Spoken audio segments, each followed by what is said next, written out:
StreamYard, or do you try to do? Yeah. Just give me a second. We are live. Hi. Oops. This is how you. That's not how it's supposed to go. Hi, everyone. That's not how we do an intro, Dean. Hi, everyone. Welcome to the Vito x DINO podcast. My name is Vito Del Sante. His name is Dean Haspiel. Hi, everybody. I'm Dean Haspiel. Don't call it an intro. I've been here for years. Holy moly. Holy. Sorry. So this is our first ever live stream. We will, who knows if we'll ever do this again. It's just, we're trying to learn the ins and outs of, what do you call it? Oh my goodness. I just looked on Facebook. And me too. The still image of my face is ridiculous.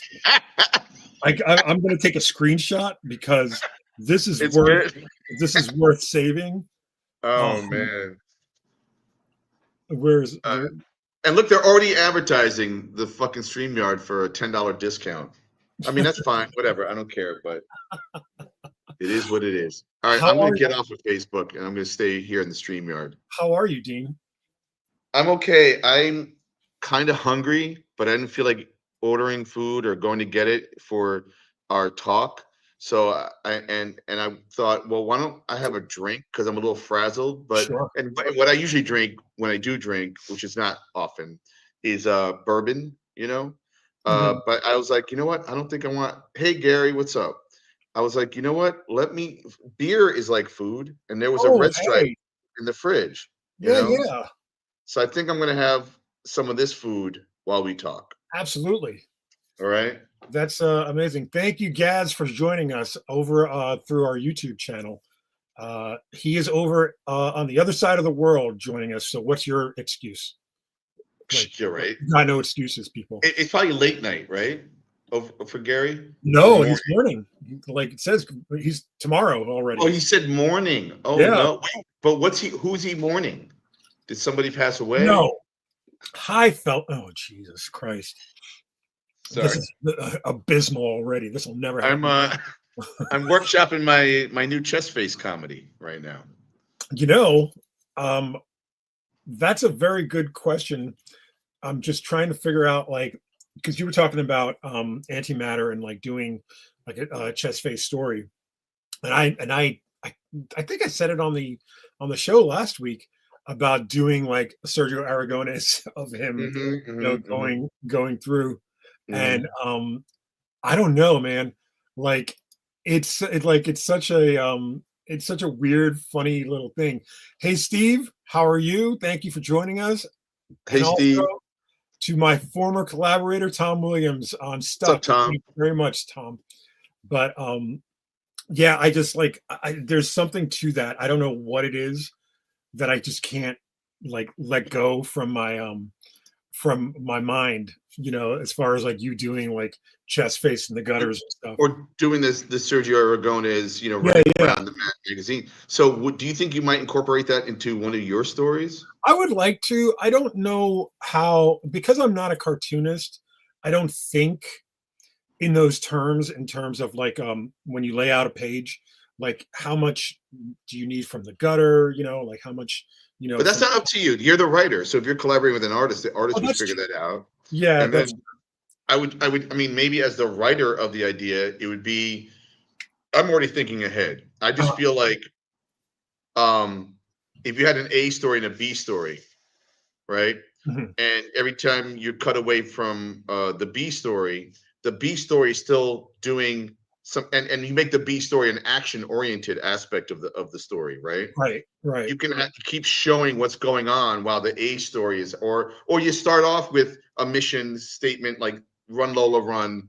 Somebody has to run to a destination. Yeah. And then you cut back to the other side of the story, but you see the obstacles that they're facing, because you don't really need words, right? You just need to show the action, unless there is a specific, so that you could have a lot of fun with that and have a concurrent thing happening. That's what would be going on, right? Yeah. It's funny whenever I'm not an artist. I'm not I'm not a layout. I mean, maybe to a small, tiny extent, I'm a layout guy. I like playing with layouts and stuff. But like I always kind of defer to Will Eisner and like things that Hmm. he's done.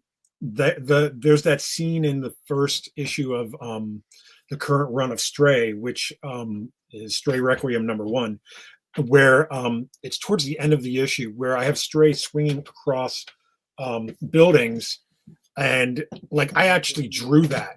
And I did the layout for the artist, and I was like, I split it into 4 panels. I drew like like a rudimentary like images, and I just like like I had at one point I was saying to myself, okay, he's swinging from something to something. What is the rope attached to? And then I was like, you know what? I don't think it even matters. Like it's just, I mean, it does, but it doesn't. Like it's just Right. let's just the whole thing is him swinging. So let's just see the swing. Like that's the idea that he's moving in time and space. And then at the bottom of the panels is his car trying to catch up to him so he can go into his car. And then like Right. you have a helicopter going across the top, trying to shoot him out, and then you have these soldiers going up in a fire escape. If Hmm.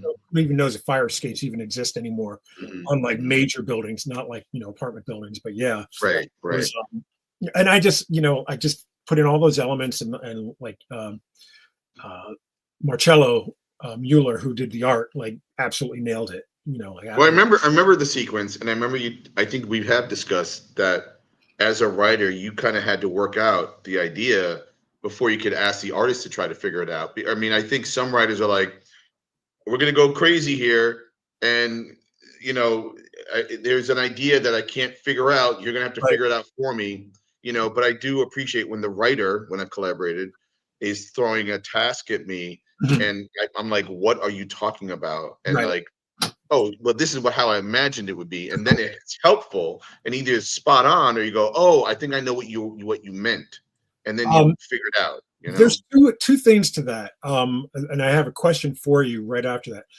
One, so Marcello is in Brazil, so his English isn't his first language, and it's probably not even his second language. Like he's probably knows Spanish and Portuguese. Portuguese being primary, what he speaks, and then so I found that working with him, it was almost a necessity to draw stuff out like that, or to Mm, provide photo reference or something, to that, like things of that nature.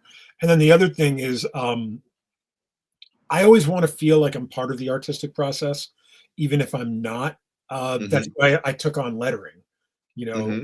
because Hmm. it makes you feel like the in a weird way, words and the lettering of it is its own art, and like placement means a lot, because you're trying to draw the eye and you're trying to like steer the eye, and you're trying to not obscure the art, and you're trying to complement what's going on in the visual storytelling as well as with the I guess verbal storytelling. I mean, it's not spoken, but you know what I mean.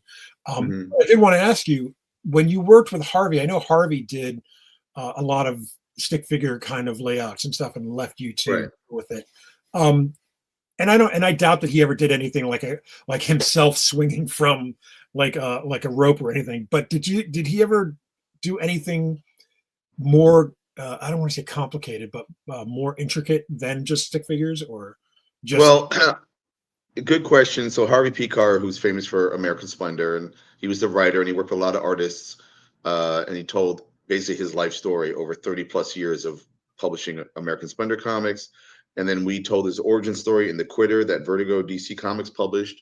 And then I brought American Splendor over to DC after the success of that graphic novel.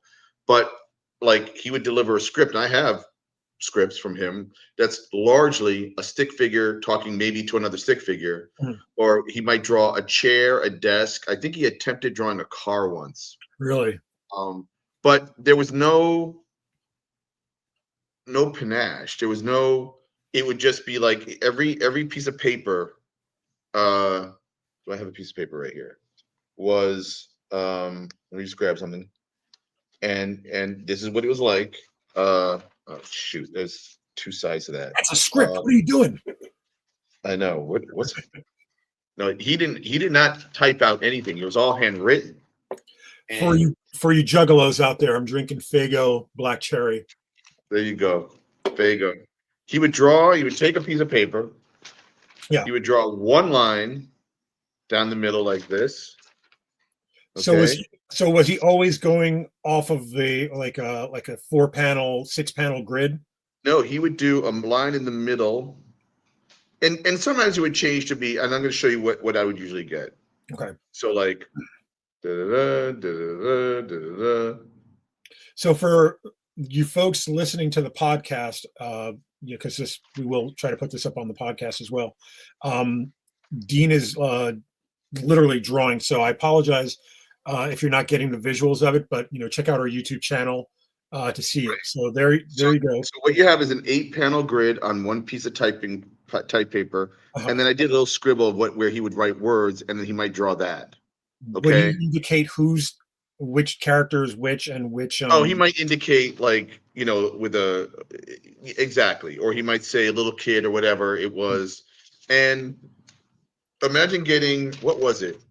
It must have been 64 pages of this for the Quitter, where I had to turn that into a 120-page graphic novel for the Quitter.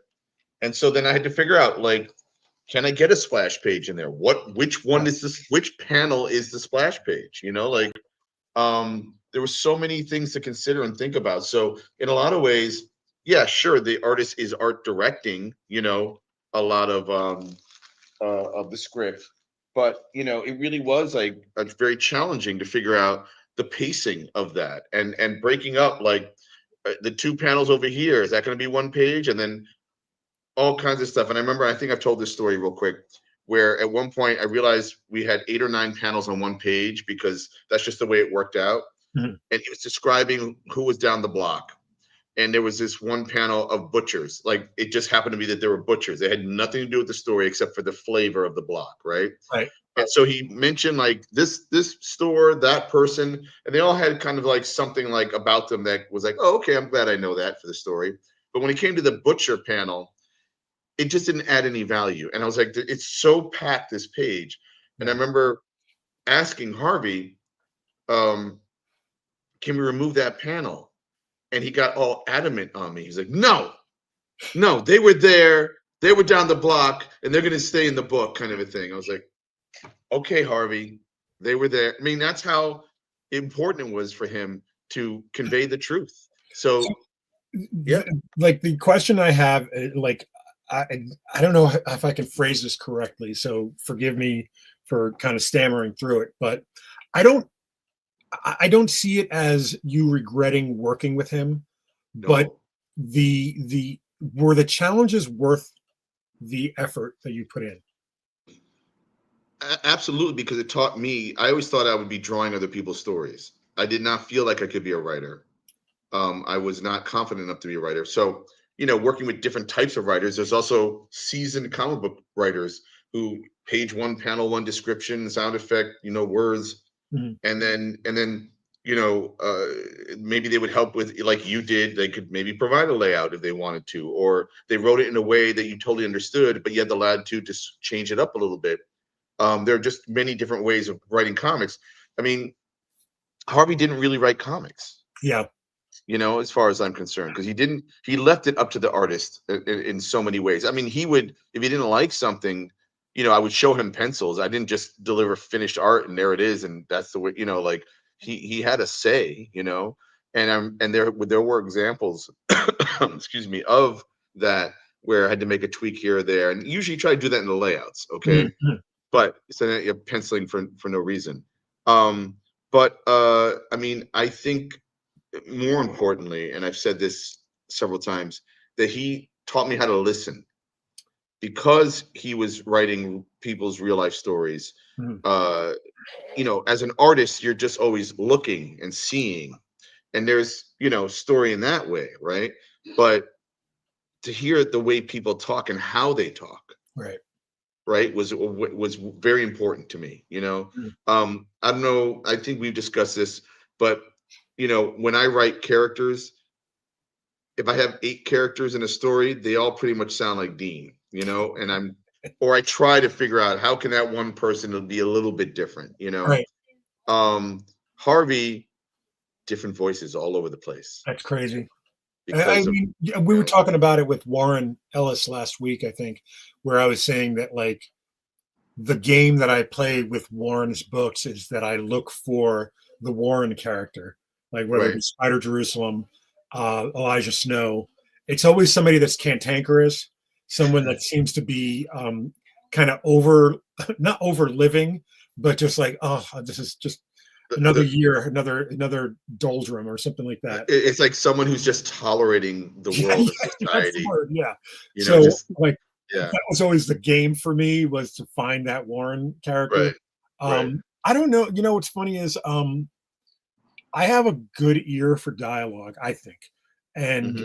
I um I don't I don't purposely. Michelle sometimes will read something and she'll say, "Why did this person say this?"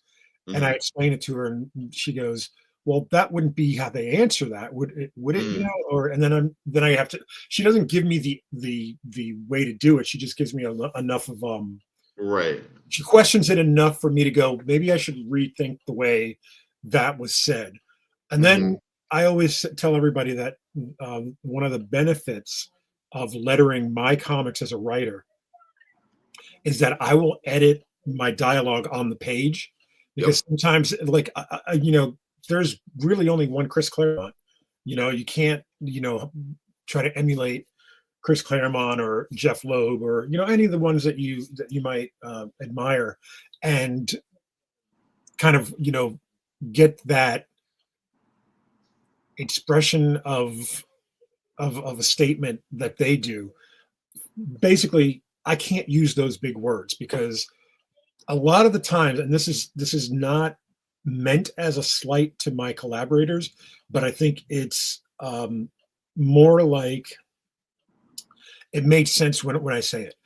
A lot of them are young or Hmm. relatively new to making comics. So what'll happen is they won't leave room for word balloons.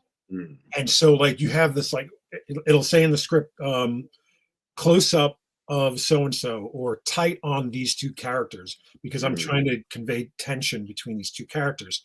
And they'll literally be like the box with their heads right there, yeah. like, and like there's no room for anything anywhere. So I've learned to kind of experiment with placement, instead of butting against the borders of the panel, going outside the border sometimes dragging, like the balloons through, Hmm. you know Hmm. um but mostly what I'm doing is I'm editing like two words for one, Right. instead of Right. saying something like peanut butter, I'll just say sandwich. You know what I Mm, mean? Like one word mm, that'll take the place of two or something like that. hmm. Hmm. Um, and I think Like instead of saying woman, you say God. her, but Her. yeah, it's her. But like, the thing that I think it teaches you, maybe not so much as a writer per se, but definitely as someone contributing to the overall look of the page, is it teaches you economics.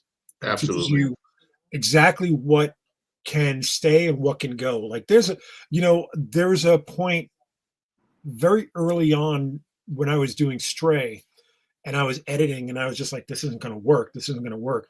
And I learned to not be so precious with my words because if that's the only thing I'm contributing to, and I'm not because I'm lettering as well, but if that's the only thing I'm contributing, then I know for a fact that someone else is going to suffer for me being precious, Hmm. whether it be the art, whether it be the colors or whatever. So if I'm not so precious with my words and I'm able to be malleable and just adjust to what's there, like I said, younger guys aren't giving you all that. They've learned that over time, and like it's weird because they read the script, and like I don't know how many times like when I was editing a script for somebody else, and I was looking at the art and I was like, does this guy not see that you wrote an entire treatise?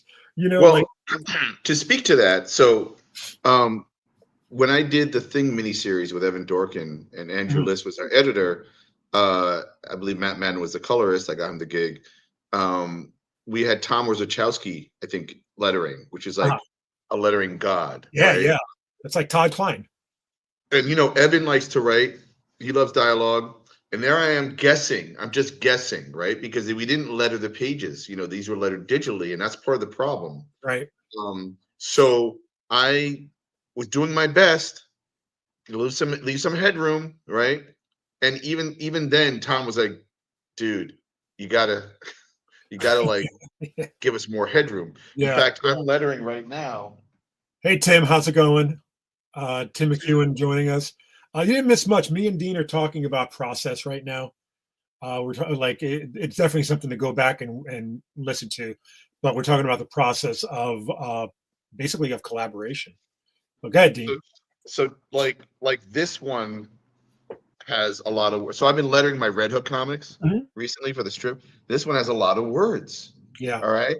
And normally what I'd have to do is on a page like this, which I've shown on the Kickstarter. With part of the reason why we're doing the live, just to let people know, is that I'm like 4 days away from wrapping up my Kickstarter for Antimatter. So we're trying to have a conversation about comics as we do, but also drive people and to direct them over to that right now if they're interested in checking out the Kickstarter. I don't know if you can do a link in live right now. Maybe I can do that on Facebook or something so people. Well, let me see if I can. But you see, like this page right here, there's a lot of dialogue on this page, and I would love to have lettered it on here, but I've gotten used to the practice of doing it digitally for these kinds of comics, for this COVID cop thing, and I'm having more fun in a way lettering. Like, here's a fun page. There's letters, there's words here, Yeah. and there, and like, so I do miss that, and what I love about that is that this art comes, it's not colored, but you get a whole comic and you understand what it is. And it's a one-page story, So I I I prefer that, like back in the day, or when you see old comic book pages, you'll see that they're lettered, like Jack Kirby, Joe Sinnott, Stanley dialogue, lettered by God, who was lettering back then? Was it not Joe Rosen? Joe Rosen was doing Daredevil with Frank Miller and Klaus Janson. Right. But whoever was lettering the comics back then, you would get a page with words on it, So I'm gonna write, check out my Kickstarter, post this online. Boom. Was it Artie Simic? Oh, it might have been Artie Simic. Yeah, that makes sense to me. Yeah. Right. So I don't know. I think if I had my druthers, it would be thanks Vito. It would be lettering on the pages, and then you could adjust, or maybe you do light pencils. The lettering comes in, but then what happens? You don't have that ability. Well, you do have the ability to edit afterwards. You're just whiting things out and whatnot. Yeah, it's a little rough. In your case, you're editing while you're lettering at the final stage of the book. Yeah. Right. Yeah. That's I've been very blessed to work with artists that when they do the layouts, they actually will do letter placements in the layouts, and right. I keep everything. So I'll download those layouts. I'll put it as a layer underneath the art, and kind of as a transparency, and then I'll use that as a guide, and I'll just I'll adjust, because sometimes the art comes back.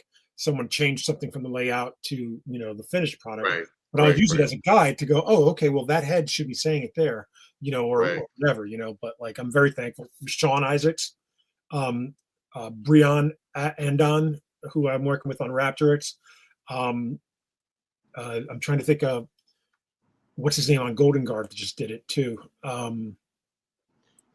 Well, I'm blanking on his name, but I'll mention him before. In the digital world that we're living right now, there's so many ways to like you said, pre-type in a font with the text and like put that in the layout on the page so you know how much you have to draw. Right. I think I've told this story before, but when I did the first Fox miniseries, and then our backup feature was The Shield, written by Jim DeMatteis and drawn by Mike Cavallero and inked by Terry Austin. Yeah. Okay. And Terry was very frustrated. What is that noise? That That is laughing? my son laughing his ass off right now. That's incredible. Holy I moly. want what he's Happy having. Halloween. That's that candy, right? But Terry Austin was like very frustrated because he's like, I'd rather you letter the pages because why am I adding ink to areas that will not be that I'm wasting ink on? Right. You And know? then you won't see with a balloon on top of it. Right. And so, but they were like, well, everyone letters digitally now, and you do it after you hand in the art. But we are, as line artists today, guessing usually the amount of space you might need for a monologue, a 2-word balloon, whatever, you know. I do it all the time. So I feel like, again, the sweet spot is to have the lettering on the page. Yeah. But we don't do that as much anymore. Mm-hmm.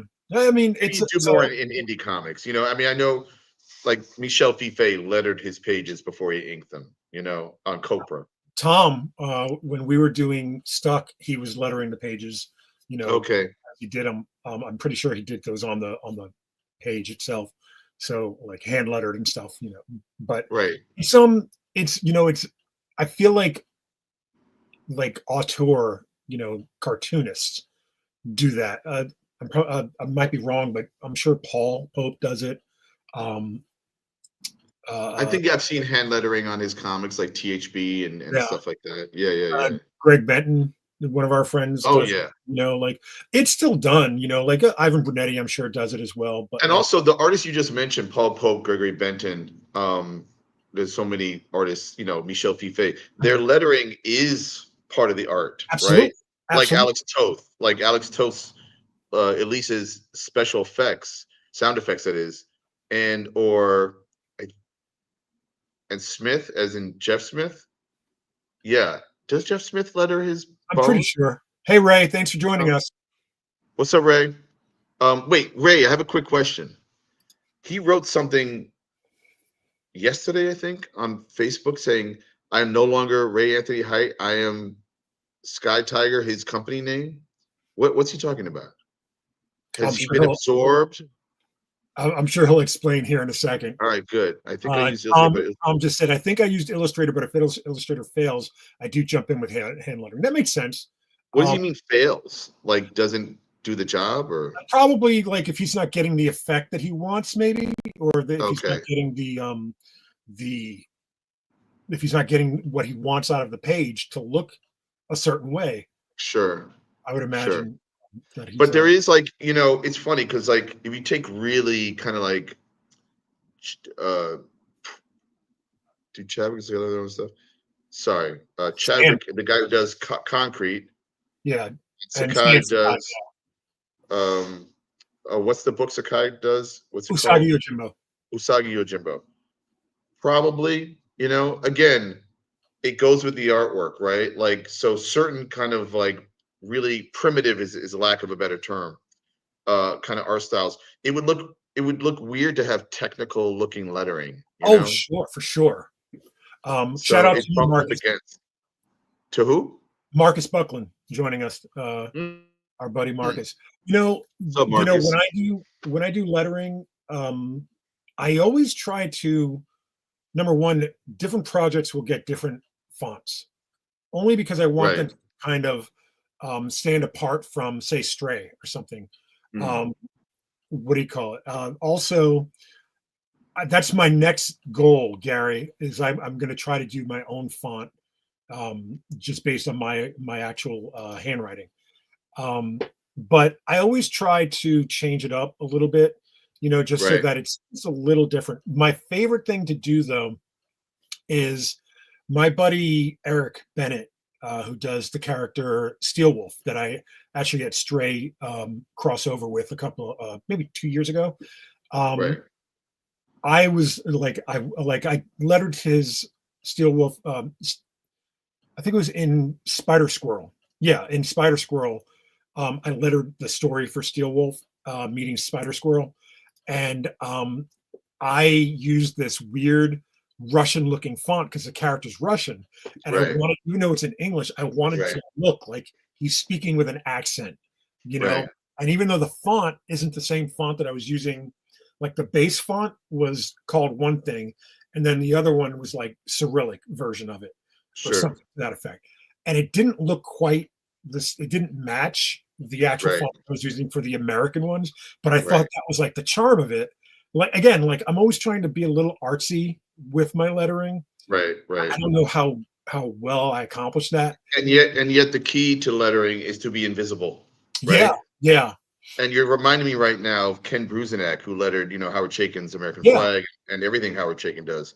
And they have this symbiotic relationship where, Ken Bruzenak's lettering is not only so essential, but it's as artistic as Howard Chaykin's pages. mhm, Uh, and he'll do, I don't know if I totally agree with this, but like you'll have a page, it'll have 9 different fonts on it. Like to have the different points of views or voices or whatever, yeah. or it just adds in the background. It's like holy mackerel. It's like it's Times Square literally, you Yeah, know.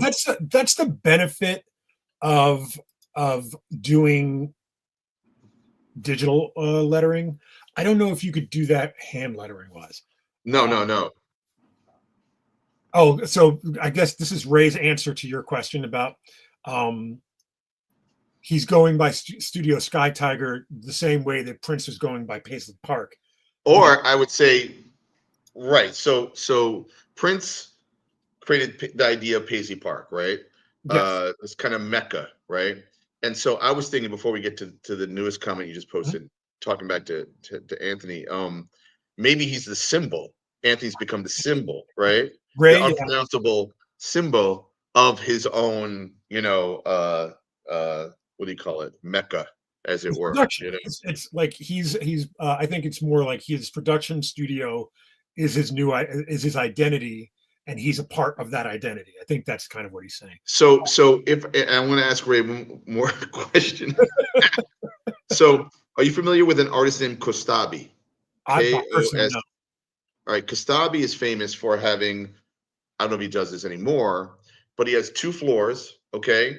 And he starts at the bottom floor and he has a bunch of concept artists, right? Mhm, Take it. A bunch of concept artists. And then he'll have the people, for lack of a better term in comic book terms, he'll have like, there's a bunch of pencilers, mhm. bunch of letterers, bunch of inkers. He goes up to the next floor. There's a bunch of colorists. There's a bunch of paste up, whatever this like. But in terms of fine art, he does it with a painting. So Kasabi will start, with the concept artists, and then move it over to the renderers, right? And then Right. move it over to like the people who actually put down the flat colors. And then bring it up to another artist that will start to like render it more. And then someone does the highlight. At the end of the day, like 20 people have worked on this one piece, Yeah. and he actually has a bat pole between the 2 floors that he could just Oh, slide down. And is that real? this is all. And at the very end, Kastabi signs it. I think he signs it. He might actually even have somebody who just signs his name for him. And then That's it's a amazing. Kastabi piece, like at the end of the day. So I wonder if that's what Ray's doing ultimately. He has like his He's got posse. his studio. Well, here's the thing: Ray's running his studio like a manga studio Yep. in Japan. So that's sort of the way. Same uh, idea. Like they're like all- Katsuhiro Otomo did right. for Akira, right? And Studio Ghibli, with Yep. God, why can't I think of his name? Anyway, Tom.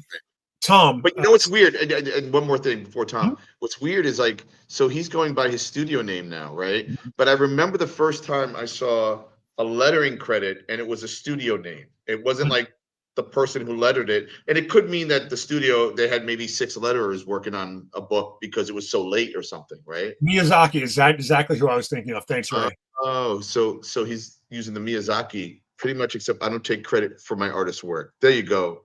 Good man. All right, so what's Tom saying? It was some publisher wanted the lettering separate from the art, and that's how I've always worked it. I think that was for what if the book is published in another country, so Yeah. like if it gets translated or something, Yeah. right? So you don't want the flat lettering on the flat art. You want to be able to have it separate in a Photoshop with layers. Studio No, Udon. studio, Yeah. that's a letterer, right? Studio. Yeah, they did a lot of Street Fighter comics and uh, kind of like brought that kind of manga mainstream look to American comics in the late 2000s. Um, but yeah, I would say Studio Udon, same thing. Mhm, Um, mhm. just to put a cap on lettering and layouts and production and stuff. I I'm very like it's weird. Like I've lettered Midnight Tiger, you know what I mean? Like a couple of, like for a couple of books. And it's weird because like whenever I do letters for somebody else, I always send that person the art that I've lettered and go, Mhm. does this look right? Because I Mhm. still, I still struggle with it. I still have questions and Mhm. I still wonder if I'm doing it right, and it's weird Mhm. because Sean, when we did the first Stray miniseries, kind of broke me of that. Mm. And he gave me like, like lettering placements and stuff, but he didn't do the second book. So I had to do that. I had to figure that all out on my own. So I think I've gotten to the point where I'm comfortable enough that I can letter something and not second guess myself, and Sure. be invisible, but also be a part of the Absolutely. process. Uh, Right. yeah, that's how I do it. That's exactly what I do. There's an Illustrator file for the lettering and a TIFF file for the art. They can merge it. Oh, right. Wow. See, two different platforms into a third platform. That's just Uh, crazy to me, yeah, So, when I was taught how to letter by Dave Sharp, um, it was you did the lettering in Illustrator, but InDesign you're laying out the book. So you would hmm have to hmm like do the lettering in Illustrator, then delete the art, hmm bring the letter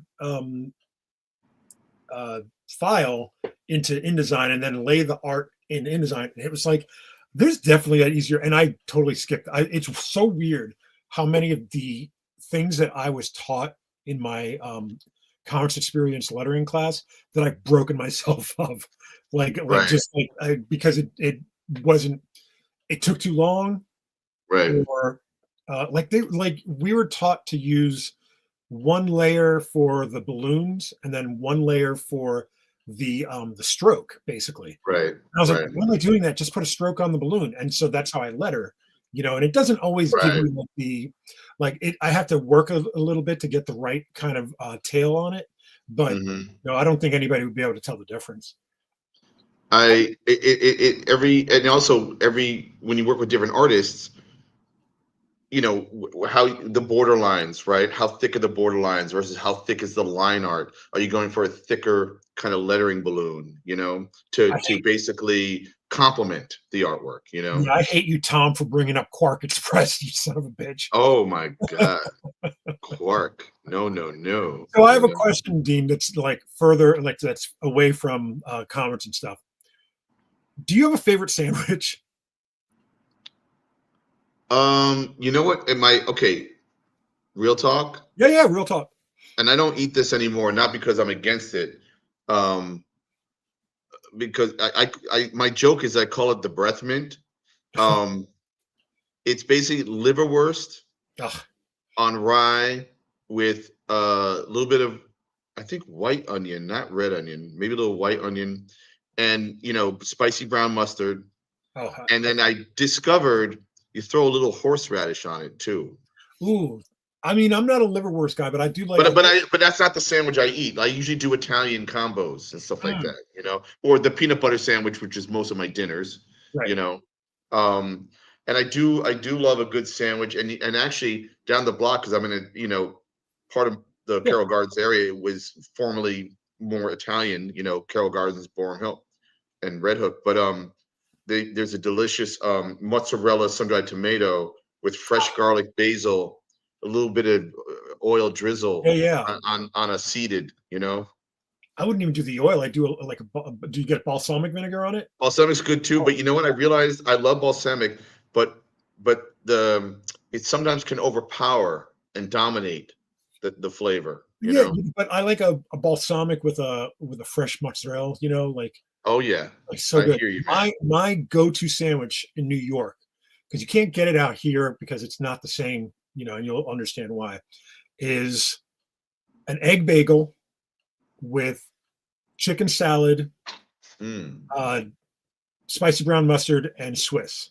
That was like Wait, my go-to. mustard on an egg salad? On a chicken salad? Absolutely, Really interesting. absolutely. Because the mixture of mayo and mustard is such a good like combo. So I'm not a mayo guy, although I had tuna fish and chicken salad and egg salad. So I'm not really a mayonnaise guy. But I did discover, I think the reason why I love the Whopper over the Big Mac, Burger King over McDonald's, is because of the mayonnaise.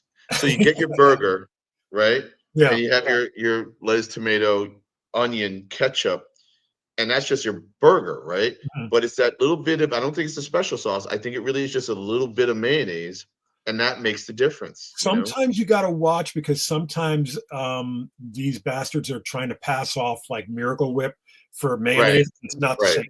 Absolutely Nope, not the same. nope. And I got Mozzarella, to give props to Katz's Deli to get yeah, their sandwiches. I mean, you got it's an arm and a leg you got to pay, but you know the sweet spot is to get like a half a pastrami sandwich, uh-huh, okay, a little bowl of matzo ball soup, and a knish, and yeah, it's heaven. yeah. Oh, I good, good. Whopper, man.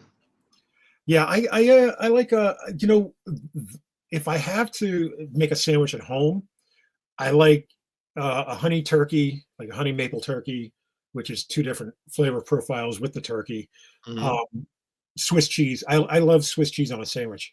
That's my favorite cheese is Swiss cheese. Yeah. Mayo and mustard, deli mustard, not yellow mustard. I'm not a yellow mustard guy. I'm not a yellow mustard because that's bullshit. It's a color. You're just putting a color on your sandwich. You know, that's not mustard. You know, like, and honestly, and talking to Ray Anthony Height about, he's in the same boat. He picks a Whopper over the Big Mac. The other reason why I don't like the Big Mac is their special sauce is kind of like a weird. Like I feel like that's more for a fish It's a sandwich. That Thousand special. Islands. It's a Thousand Islands base Is for it? special sauce. It's not quite, but it's like a Thousand Islands base. I don't Um, like it. yeah, and the reason why I'm bringing up sandwiches is because I had a sandwich before we came on the air, and Mm, the thing that I was just like eating it, and I was like, oh, there's not enough tomato on this. Like, and I was just mm. thinking of like the parts of a sandwich, and I'm just like, oh, I love a tomato. I could eat a tomato and American cheese sandwich and just be satiated. Do you know what I mean? Like, So, so American cheese, I feel is a waste of time. Like with it all the totally is. cheeses you could have, It totally is. right? But Yeah. the thing I like, like I like the saltiness of it, and so like a lot of people put salt Ah, on tomato and interesting. stuff, but it's not overpowering. It's But not like when you have a really good tomato, oh, when you get a really dope tomato, like that's just unto itself. Yeah, just a little bit of salt, maybe some pepper, and you're good. That's you're done. yeah. You know, like can be incredible. You know. Oh, The East thing Coast, you about saying why do the the In and East Out Coast so guys much? like In Yeah, and I Out? don't know, man. It's It's it's a rarity. yeah. It's like a It's nostalgia. They're eating nostalgia. They're eating nostalgia. They're not eating. It's not. It's like uh, there used to be a famous restaurant here in Soho, Manhattan, when I worked at Nick and Eddie restaurant back in the '90s. I want to say the early '90s, and we would go to this restaurant called Lucky Strike. hmm. And Lucky Strike was like a nightclub where Madonna would hang out and DJs and all Yeah, these famous, kind of thing. And you go there, and people were going to go there anyway because you had to get online or whatever, and it was the spot to be. And I remember when the first time I ever heard the term, "The food here is better than it has to be." that's You know what I great. mean?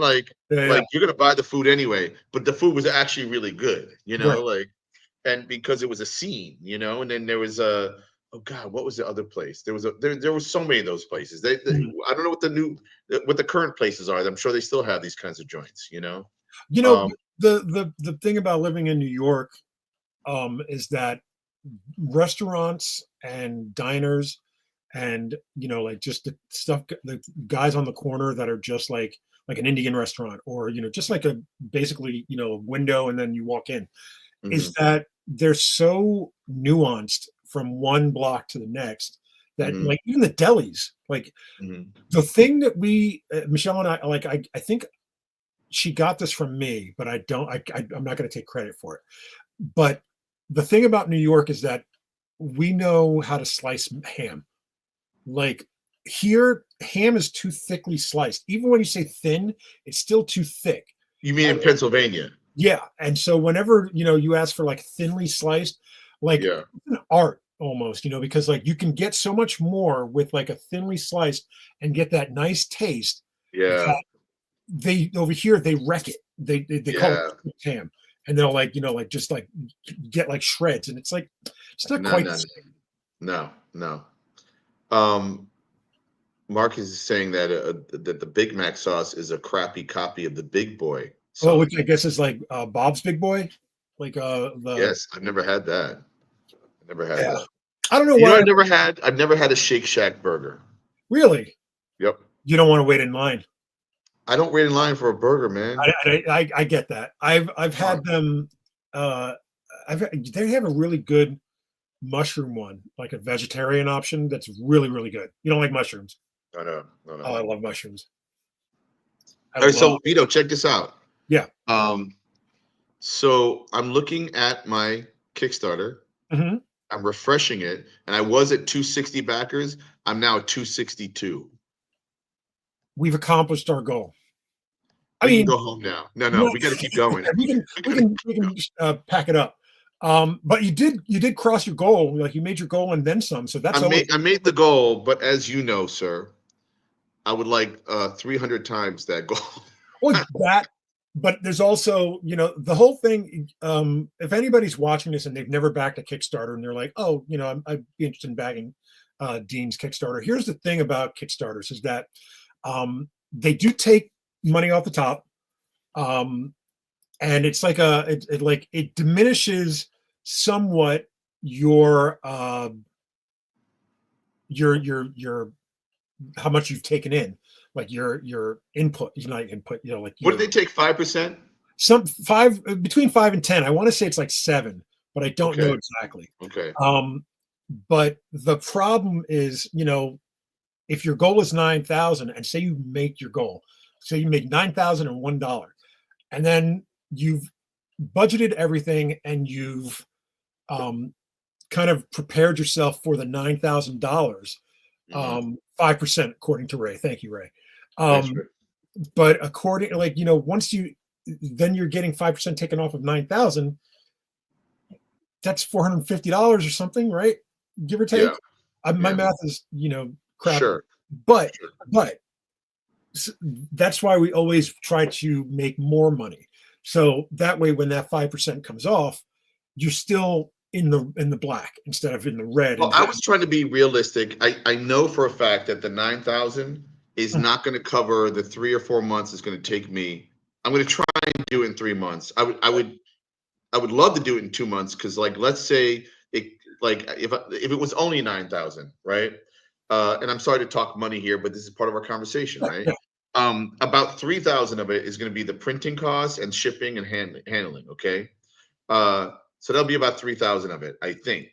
And then I have to live off of 6,000 plus the 5% takeaway from Kickstarter to basically, I think it costs me. I think that might cover 2 months of my living expenses. Um, and so if I need 3 to 4 months, I have not covered myself. right, I'm in right, the red. You know what I'm saying? So, and then the game of or the strategy behind Kickstarter is to pick a lower goal so you can make the goal, and then hopefully when you make the goal, it encourages people to go, oh, it's a success. I'm going to be a part of that success. right, right, right. So um what did you say? In addition to the folks that pledged, but Kickstarter couldn't collect the money. What's that? What does he mean by that? I'm not entirely sure. I'm sure he'll elaborate since we're asking Okay. questions about it. Yeah. Tim says we should talk money more often, at least in private space. At this point, I think we're all talking about money publicly. Um, Everybody is talking Seriously, about. and there's a 5 to 10% attrition. Oh, you mean attrition? Mean people who bail and pull Yeah, out at the last yeah, minute? he's right. That's true. So far, I think I've been pretty good. Like, all right, let me ask you this question. Maybe you know the answer, guys. So I have 262 backers that are on the public page. When Mhm. I look at my backer report, I see there's 265 backers. Does that mean 3 backers split and they just left their name, or what does that mean? That's a good question. I don't know. So you don't. So I don't know. That's weird. I don't want to, because this made my mouth water. There's a slow roast pork and egg sandwich here in Columbus. I am going to Catalina's next time I'm in that area. You can best believe that. No kidding. And you know what the word is? It's slow. Yeah. That's Oh, what. Those are cancellations. yeah. All So right. so yeah, that makes sense. So to anybody watching right now that hasn't backed a Kickstarter or even Dean's Kickstarter, like we do appreciate all the backers, and the one strategy that David Gallagher once told me was, I was at a point with a Golden Guard Kickstarter, and he's like, it doesn't hurt to ask for people to double their pledge. Oh, right. And I'm like, that's such a weird, like, I hate asking for money anyway, but that's such a weird. He's like, no, they want to help you. So like, there's a, like, if you've backed it already, throw a couple dollars extra, like, it doesn't hurt anything. But yeah, it would be the ideal situation for a $9,000 Kickstarter is to bring in about 12,000 total at the end of it. That would be really nice. Again, that would be the sweet spot. Of course, you want to just do better. I mean, look at our guy Jim Mahfood with his great Defective Comics Arachnid Enforcer, I think it's correct. Arachnid Enforcer is like a cross between Deadpool and Spider-Man, and I think he's rocking like 75K right now. Yeah. Like for a 40-page comic book, and I'm producing a 40-page comic book. But he's Jim Mahfood, and he's been walking these halls forever and doing. He's also got a crazy, I mean, crazy in a good way, audience that comes from the art world as well. Absolutely, it's kind of like all roads converging on G's work, which is great. Right. Yeah. But yeah, it's the metric that I've always measured my Kickstarters by is how many backers I have, not so much the money. It's probably a terrible thing to say, but I always want to grow backers, and unfortunately you don't, unless let's say I did a Kickstarter tomorrow with I don't want to say Jim Lee, but like somebody like that, or like Jerry Ordway, let's say. Right. Me and Jerry Ordway finally collaborate. It's the moment of my life, like it's the thing I've been waiting for my entire life. And something like that, you would expect, all right, that should probably have like 500 backers. You know what I mean? And so you look at my slow but steady decline in backers going down to about 180, 170, I think, from the last one. Right. To then jump to 500 would be great. And then like you do the next Kickstarter by yourself or, with whoever, and like, you're going to still see that steady decline, but it's not going to be from 200 and something. It's going to be from 500, and it's going to slowly go down from there. And like, you might have a little more longevity in terms of fundraising, Yeah. I'm trying to figure out, like, you want it to grow and grow and grow. But in this case, and we've already discussed this, there might be my base, which is great that I have any kind of a base, Is it enough to keep doing Kickstarters? I'm not sure. But I'm doing a Kickstarter during a time where all the employees are on strike. So that has not helped me. And then I can't get on Instagram Live right now for various reasons, and neither can you, it seems. Yeah, it's a weird. What's going on? I don't know what I wasn't shadow banned or anything like that. The funny thing is I barely post on Instagram. All I use Instagram to do is send you and Ray reels and my wife. That's all. Yeah. Well, that's that cold war we've been going through. And I swear to God, I think you're traumatizing me, because there are videos you send me. I'm like, what is your algorithm? Yeah, man. Like that's the question I ask myself. Like, I wish to God I knew what my algorithm was. I love you, Ray. Back to food. Have you guys ever had barbecue brisket? I have had not with those ingredients, but I've had barbecue brisket breakfast burrito.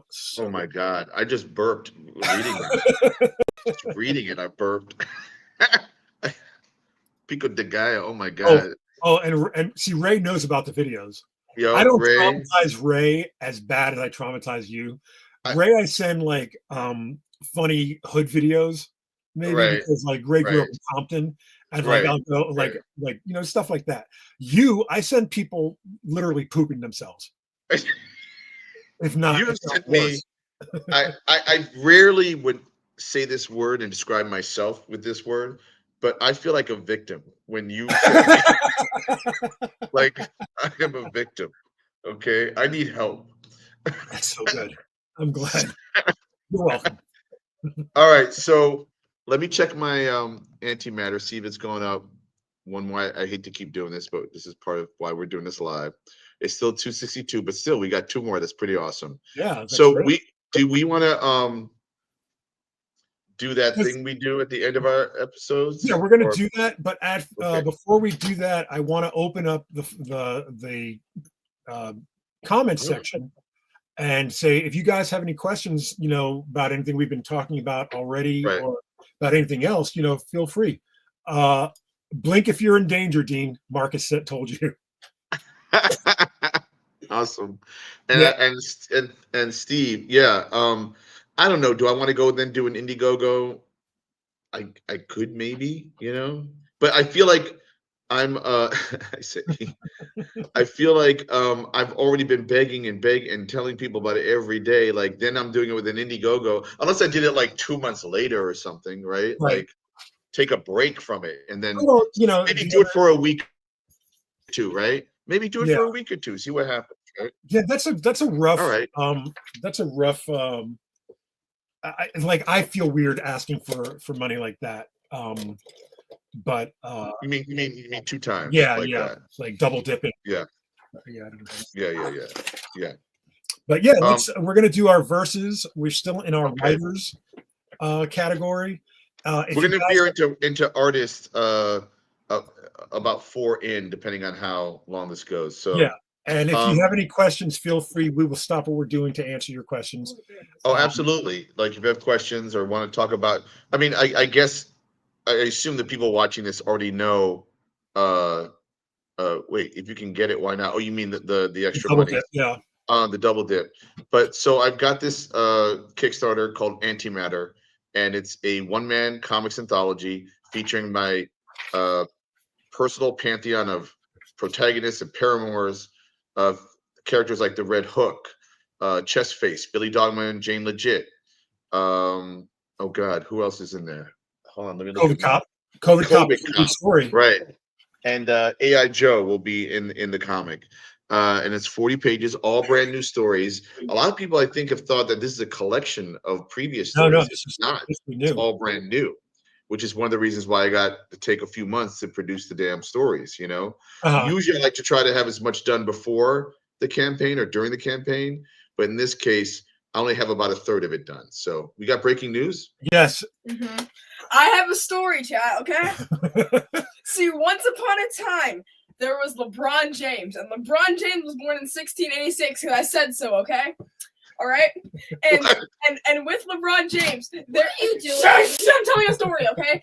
There was Elon Musk, and Elon Musk and LeBron James were buddy, But then the Brachiosaurus of doom and despair came along and was like, hey, you guys need to go. This is my land. Because Benjamin Franklin said so. Okay? And then the Brachiosaurus created everything because he's super awesome and amazing. Okay? And that's my story. Thank you, chat. This is why I don't want a sister. That's why I have a bleeding nose. Okay. That's why I'm bleeding from my nose. That was so tough, guys. Okay, everybody out. This is why I do not want a sister. Oh man. Oh boy. There goes Ray just said I'm dead. What's a brachiosaurus? You say brachiosaurus? Is that a kind of Brachiosaurus, yeah. Dancy dance. Oh my lord. Yeah. Vito, I'm just imagining you with a perm hairstyle right now. For the record, Gary just wrote my feed broke.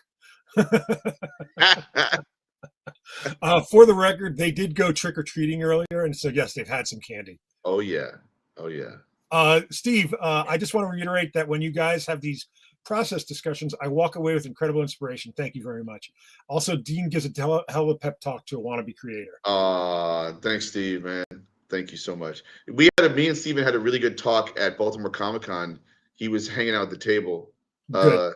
and he was telling me the story that he was writing, this really cool story, and we just talked about the structure of it and how to amp up certain aspects of it, and it was a fun creative talk, so Yeah, I appreciated that. Anyway, yeah. all right, so Q&A tag is on. If anybody has any questions, feel free to ask. Dean, go ahead and let's start off. all right. So Yeah. what we've been doing for about 10 episodes, I think now. Oh, you're I love popping it. another I one. love it. It's just like it's our brand now. It is. And then guess what? Once I'm done, you're gonna have to pick up and we might have to do music and movies and all kinds of Well, stuff, right? I just posted on Spotify our episode 30, which was when we did the brackets to do the greatest comic ever. Oh yeah. So we're going to be doing a second version of that soon, with like the greatest indie comics ever. Oh And wow. we're going to try to what do you call it? We're going to try to get to that. Dean, we got a question for you. What's your from script to print? Meaning, how do I start? Well, I go to the Russian Turkish bathhouse, He really does. and I steep in the hot waters and the hot steam, and I come up with an idea, and a little light bulb pops over my head. No, I mean, got to start with an idea. I don't exactly know how to explain where ideas come from, but an idea that enough that it motivates you to want to like craft the idea and communicate it and make it available and to in public, right? For strangers to hopefully enjoy. So once you have your idea, then you're trying to craft it. How does one craft, right? Sometimes I'll draw like an idea, like an image, like that might help support, like, oh, this idea could look like this. And I don't mean an idea, but probably a character, Right. or very rarely a prop, but some props can go with characters. So you're trying to figure out who is presenting this idea, what do they look like. That happened to me with speaking of COVID cop, this was the very first drawing. It's just blown up. It was drawn on a small piece of paper, but this was the drawing that I did that I kept going, I got to write this guy's story. And he just kept looking at me and kept looking at me, and that became COVID cop. Okay. I think there was an original version of, before he was called AI Joe, there was a character that you showed, I think, on the show, but like I want to say he had an afro and like a triangle belt or something like that, or triangle logo. My first version of AI Joe, Yeah, him.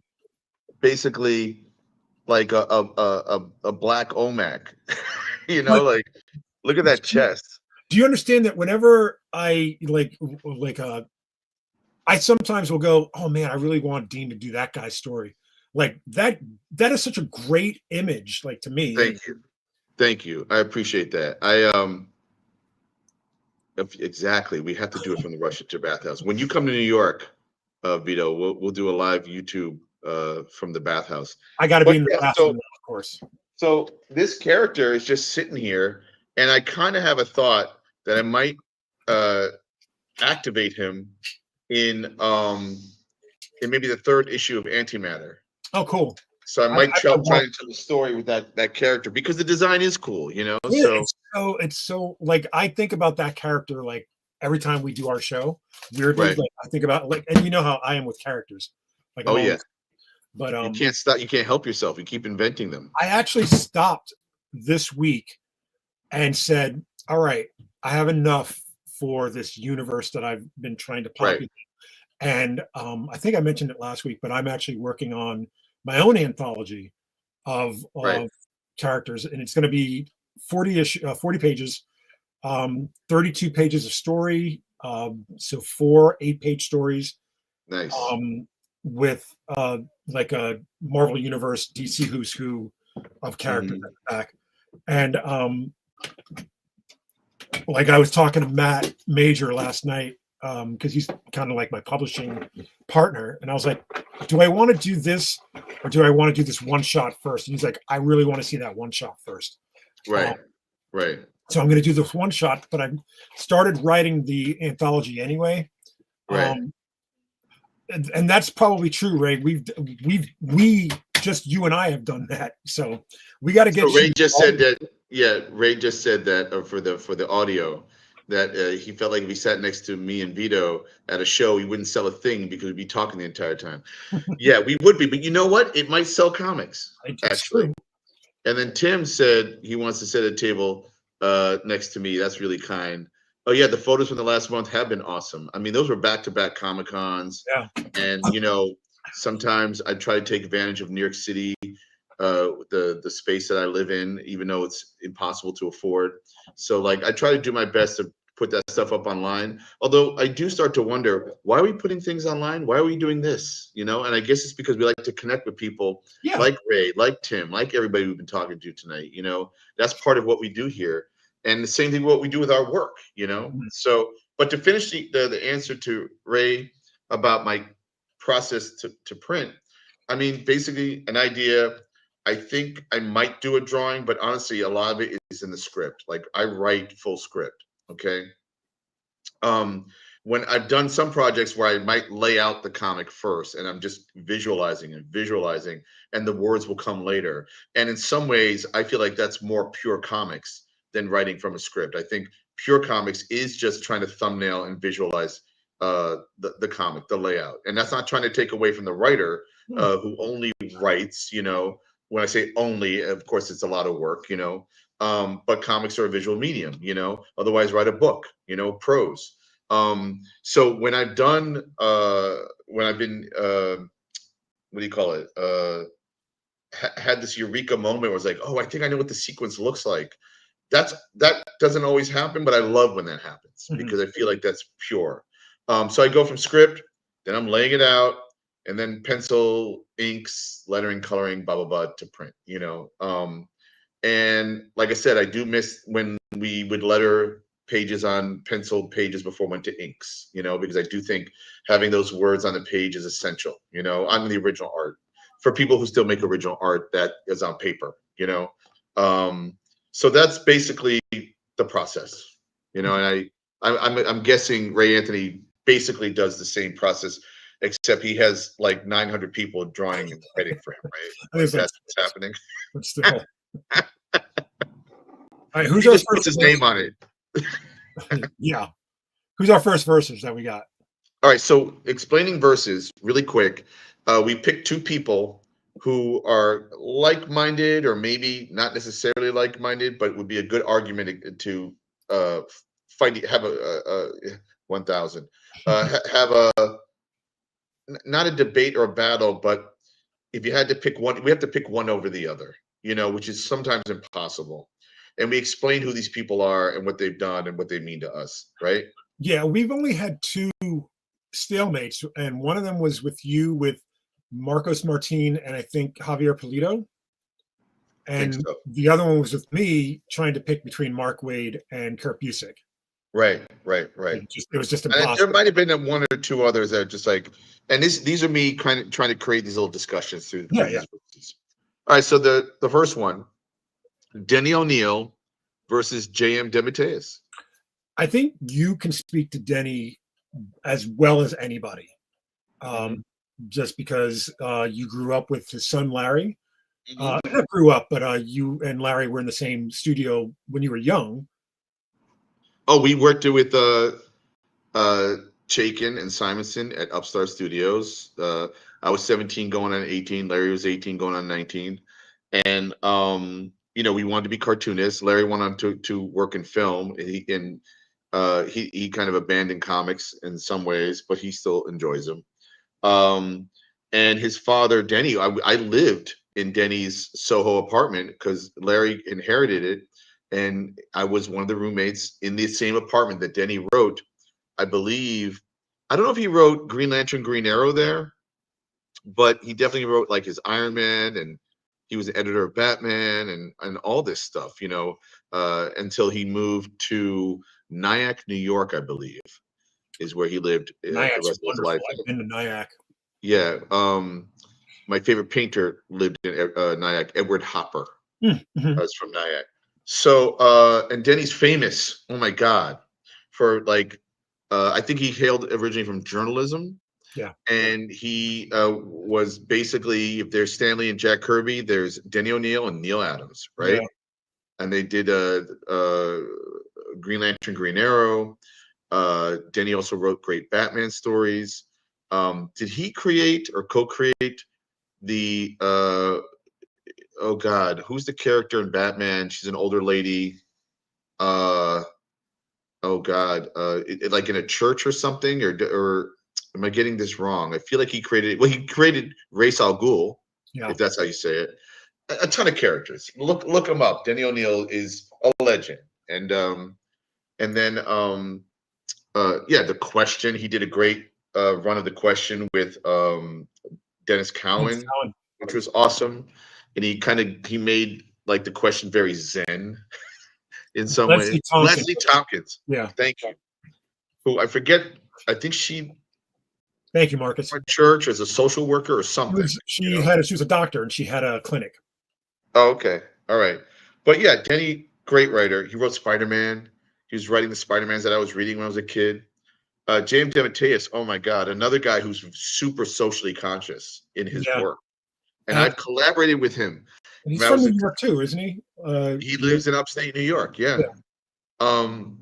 Great guy, great collaborator, very smart, heartfelt writer.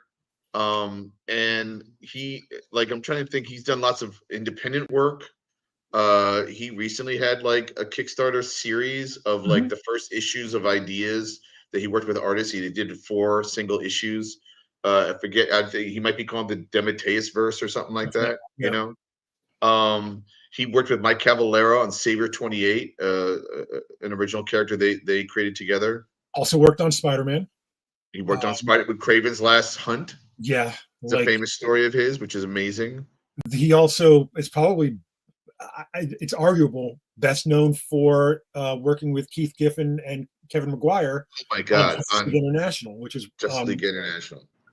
Like, it was such a departure, and I think people nowadays don't get why it was, like, why we make a big deal out of it, but it was such a departure from what Justice League stories were.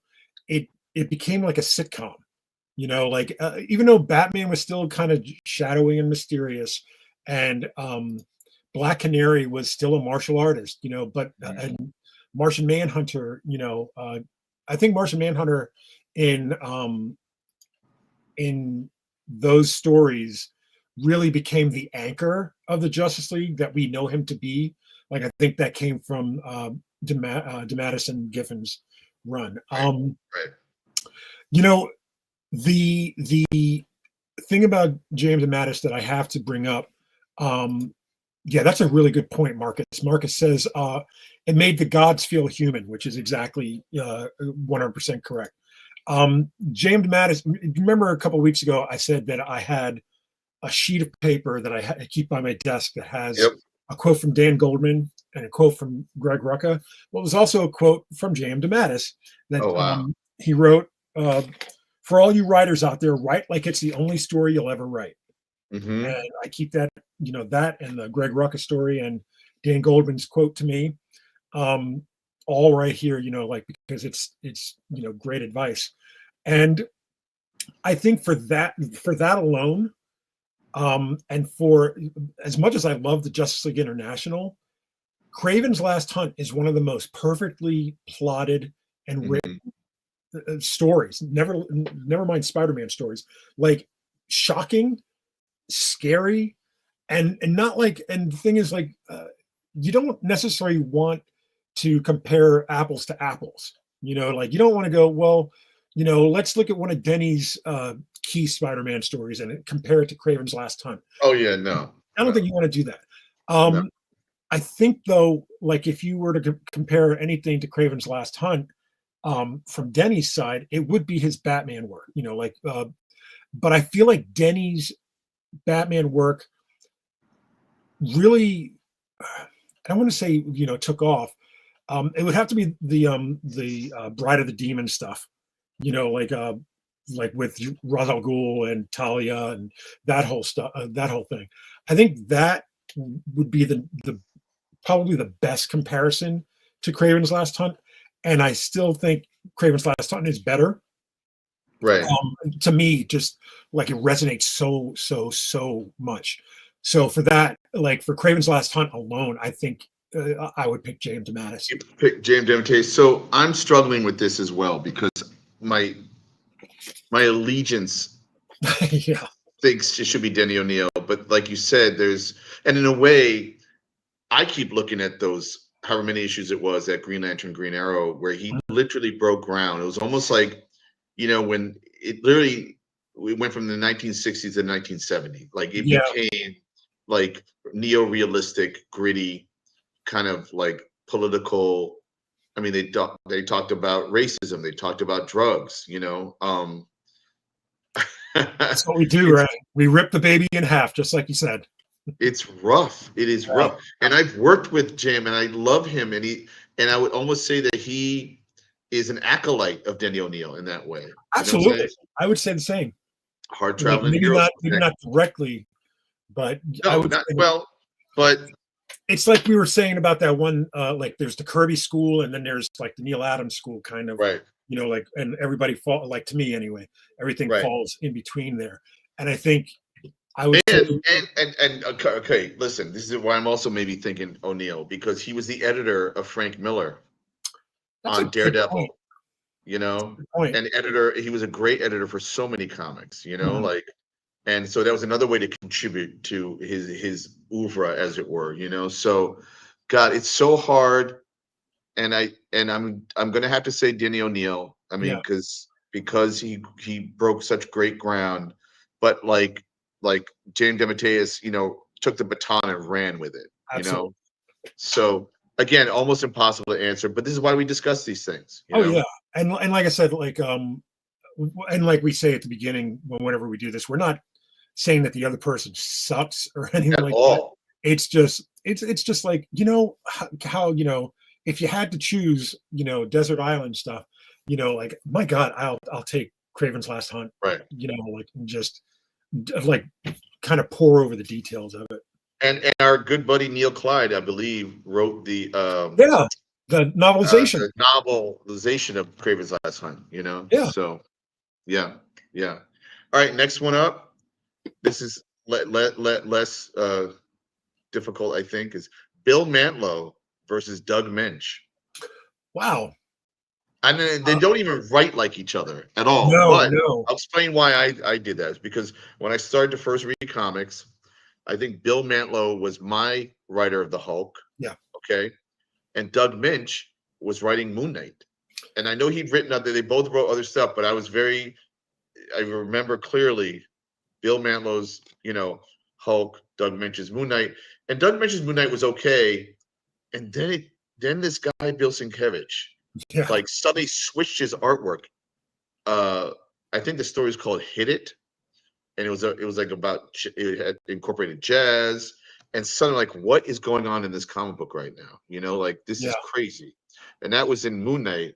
And then Bill Mantlo would also be writing Micronauts, That's like right. I said, the Hulk. That's right.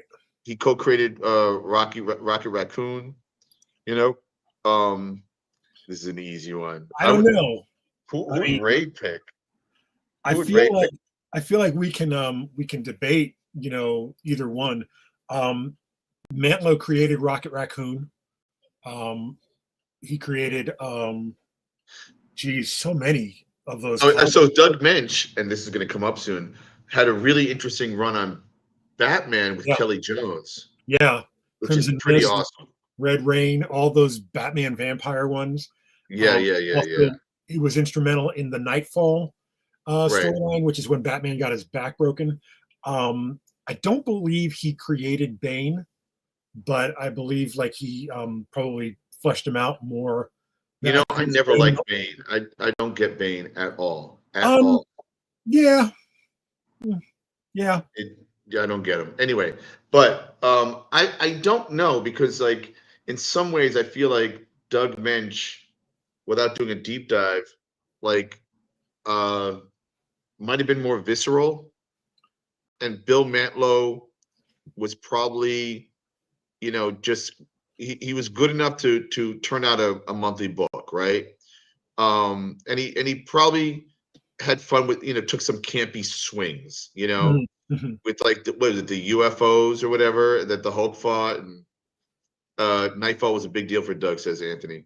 So I mean, oh yeah, Mantlo wrote Rom, Thank but you. you know what? I think Rom is more nostalgia thing because at the I time agree. I didn't care about Rom, but Yeah. now looking back, I go, oh, maybe I should take another look at Rom with Sal Buscema, and and like what, and taking a toy and turning that into a comic book series and giving it lore. Can I throw I just by chance, I was looking up Doug Minch's work, and he did create Bane. I found all the characters that he created. You ready for this? Like this is crazy. He did co-create Moon Knight with Don Perlin. Don Perlin. Yeah. He created Khonshu as a construct within the Moon Knight stories. Black Mask for DC.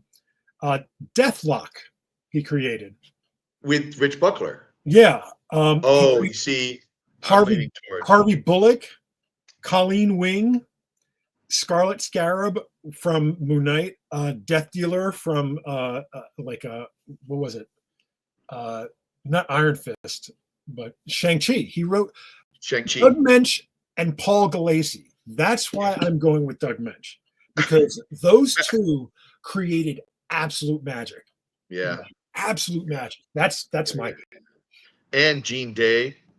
Yeah. With Gene Day. That and like as much as I was in Bill Mantlow's house when Larry would babysit and feed water the plants at Bill Mantlow's. We hang out there, and then what happened to Bill Mantlo was very tragic. Yeah. He was rollerblading or roller skating, got hit by a car and got brain damage and never recovered. So yeah, I think the tragedy of Bill Mantlo is there are so much the potential of the stories that he could have written is so amazing. Like, and the thing is, we'll never know. And I mean, I don't mean to choose Doug Mensch because of Bill Mantlow's career being cut short. It's just like I said, like Doug Mensch and Paul Galassi as a team on any book, I was just like hooked. Yeah, no. Kung Fu. And such different artists he worked with, right? Yeah. Like on really substantial runs, and was able to make it work. So yeah, he's my pick as well. Next up, and we might maybe wrap this up. Again, we try to get more than we do, but okay. This is pretty easy, I think. Okay, before you say that, look at what Ray just said. Now you guys have to figure out what's more important to you: character creation versus story. Both come into play whenever we do. Like it's a little bit of everything. We're trying to. I think that's the only way to be fair is to kind of like if you were to just say, well, this guy created all these characters, so he's definitely the better one. I think you're dismissing the actual work, like of what their oeuvre is or something. So the harder work is story. I think Vito, you come up with 10 characters a week. Like now you got to write the story. Like to me, story is. I mean, yes, you can hit lightning in a bottle. Look, okay, all right, ready. I'm not going to throw him under the bus, but Rob Liefeld co-creates Deadpool. Right. Cool costume design, right? And it's evolved somewhat, but the basic, tenets are there. But it's the stories that evolved that character and made him a lot more fun, Yeah, and like they're not all necessarily. And that wasn't like that when he was created, like it's all the other people who came in and added story, right? To the character. It's funny how not one-dimensional, because that's an insult, but like, yes. Yeah, we know that Deadpool and Deathstroke are basically the same guy, Marcus. That's the way I've always felt. Yes, of but course. Yeah, I think that when a character is created for work for hire, maybe is probably the caveat that they tend to be one-dimensional at first, right? Or at least that was probably the case in the '90s because it was all flash over form. Like it was all style versus substance. So the writers and the artists that have contributed to Deadpool since Rob's introduced him in New Mutants probably contributed I would say 60 to 75% of what we know is Deadpool. Oh, I mean, I wrote and drew a 4-pager, and Yeah. it was hugely influential on the character. Oh yeah. All right. This is gonna be the last one for tonight. Anna Senti Oh yeah. versus Mary Jo Duffy. That's tough. That's tough because they both did Duffy edit? I feel like she edited. She Deadpool's Joe Kelly. Yeah. Yeah, he's right. Thanks, Mark. Everything we know about Deadpool, like from the movies and everything, Right. It's Joe Kelly. is definitely Joe Kelly's contribution. Yeah. I assume this Damn from Ray is based on Anna Senti and Mary Jo Duffy. So I loved Mary Jo Duffy's Power Man and Iron Fist. Yeah. And I was like, wait a second. I'd read an issue and it was so good and so much fun. And I'm like, who wrote this? Who the hell's Mary Jo Duffy? like how's she getting and having so much fun with these characters, you know? Like, and I don't remember what else she's written. And she might have been an editor. That sounds right. You know, that's what I'm looking up. I want to see if she was an editor or not, because it seems like I might be confusing her with someone else. Like Louise Simonson? Not Louise. She was at DC for a little while. Oh God, I wonder if the real versus is Anna Senti versus Louise Simonson. I think you're right. You know, when you think of, all right, so just to give props to Mary Jo Duffy, and we fudge these things. She did a great run of, from what I remember, the thing that highlights her for me is Power Man and Iron Fist. I don't remember what else she wrote. Sorry. She wrote some Punisher. She wrote some Catwoman. Speedball. Really? Yeah. Steve Ditko character Speedball? Yeah, I think she like did one of his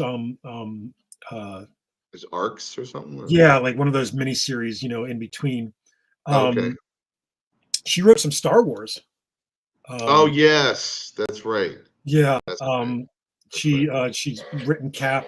She's written New Mutants. She's a good writer, and like I said, she had a run that popped, you know, on Power Man Iron Fist. Yeah, definitely. But so Anna Senti, oh my God, how do you follow Frank Miller? Yeah, Daredevil. Impossible, but she did but she did it with John Romita Jr., Al Williamson. This great run with Mephisto, Typhoid Mary. She co-created. Then she also happened to be created a series of was it Long Shot? With Art Adams. Oh my God! Like, and to this day, and like I've become very friendly with Anna Senti. I love Anna Senti. And she is just a superstar writer. She give her a project and she cares about story, but she also cares about serving the character and what would the character do and understanding the character, but also bringing something new to the table because of that. You know, wait, no, why are you doing this to me? Meaning what? Like I think this choice, this conversation, Sophie's choice, Sophie's choice, right. Well, if it was Anna Senti versus Mary Jo Duffy, I'm gonna go with Anna Senti. Now, Daredevil run is absolutely like it's a game changer because it should not have been as good as it was, and that's not a slight to the Power Man and Iron Fist run that Duffy did, but like that Daredevil run is just, it should not have happened. As that's the equivalent of Walt Simonson taking over Thor. Absolutely. You know what I mean? Like not that he took over after Jack Kirby, you know, like a legendary. It was basically a dead book. It was okay, and then he spruced it up by literally destroying the logo. And some of the Frank Miller stuff towards the end there wasn't, Born Again. You know, like it wasn't like earth shattering. So it was on its way down. But like when she came in, like Jesus God, like that was amazing. Yeah, and then also she did like The Seeds with David Aja a few years ago. So she still got it, man, and she's awesome. And I remember taking her to the Russian Turkish bathhouse. What spa was it? Anyway, it was in Seagate, Brooklyn, and she came up with a Daredevil story that then was published at that time hanging out with her because of what she experienced. It was great. I mean, she's always thinking. She's a Renaissance woman. She also writes all kinds of other things as well. Yeah. But with Wheezy, so Wheezy famously an editor of X-Men. And as was Annie an editor of X-Men at one as point. well. I mean, they all like during the Jim Shooter days, they kind of sure shuffled around. And then Wheezy co-created Power Pack. She was involved in the death of Superman. She launched X Factor. Launched X Factor. Another fantastic, awesome writer. And so now it's a real fight, I think. Steel, yeah, she created Steel as well. Right. She also, I mean, she was Louise Jones, I believe, before marrying. Right, Louise Jones with Jeffrey Jones. She was married to the artist. Yeah, and she was an editor for the longest time, and then just you started seeing her name pop. It was so weird. The funniest thing is, like, when I was reading comics as a kid, I just thought, oh, there's two Simonsons. I didn't realize they were that they were married. Right. Like, it didn't dawn on me that two comic creators could be married. But she's like, she wrote and edited some of the Superman, Death of Supermans, I think. I believe so. No, she's a great writer, and like Power Pack alone is awesome. You know? I mean, I look at those early X Factor stories, that Walt was drawing and I think she was writing, and they're so fun. They're so much fun. Yeah. Like, what do you call it? I didn't know that. Marcus just said Ann Nesenti also had a fantastic run on Kid Eternity at Vertigo. I did not know that. Interesting. I'll have to look that up. I gotta look that up too, because guess what? Yeah, Power Pack's brilliant. That's one of the characters me and James Robinson were talking about at Baltimore. That's good. That's a good match. We'll see. And I got to give him a shout. So listen, because I'm hungry and the beer was not satisfying. And I got to order before the Chinese place closes. Sure. I love you, Wheezy. But I'm gonna go with Anna Fenty. I think I agree.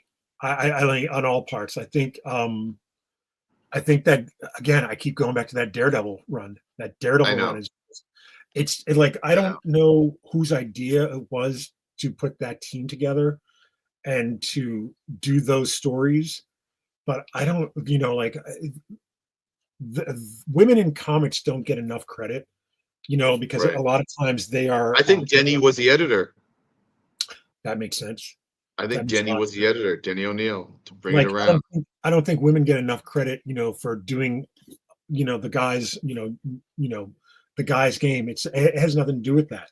The idea of, I mean, Power Pack is something because it was kids, and you could look at some of the Marvel Star comics, like the kids comics run, and like there's some gems in there, like people that we the people that we respect and like got their start on there. Dan Slott did a lot of those too. And Barbara Slate, is that her name? Did a bunch of those. Barbie and those kinds of comics, So and some of those, like Power Pack, I think might have been dismissed as one of those, but the thing about that Daredevil run, like it just like I think about like the Mephisto and like the covers, like that John did, and like, or it going from Hell's Kitchen into Hell. Typhoid Mary, like alone as a character, just kills me, absolutely kills me. And so I would agree with Ann. Yeah, and he went with Wheezy, but he said it was way too close. Yeah, it's hard. These are hard, man. And forget about picking one. We're celebrating these people. We love these people, So all right. The goal, hopefully, in bringing all this to the fore is that guys and gals watching this will go, hey, let me go check that out. Let me go to the comic store and actually look these up. Absolutely. Thank you, Dean. Let's take a real quick look at the Kickstarter. Okay. see if we've moved the needle any.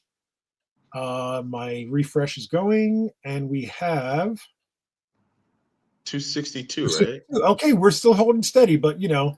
we're live for another, what is it, 4 days? Yeah. So Yeah. the antimatter, you can see the URL right there. Go to Kickstarter, look up Dean Haspiel, Antimatter. Going on for another 4. Thank you, Gary, for joining us from all the way on the other side of the world. Thanks, Gary. Thanks, everybody. And please, if you're listening to and watching this, go listen to Club Domingo, which is Gary's. Damingo is how you spell Domingo. It's not like Domingo. But yeah, go check out his podcast as well. Marcus, thank you very much for joining us. Ray Anthony Height, creator, Studio Sky Tiger, Midnight Tiger, thank you for joining us. Marcus Buckland, Tom Williams. Geez, there's so many people that I want to thank. Thank you all.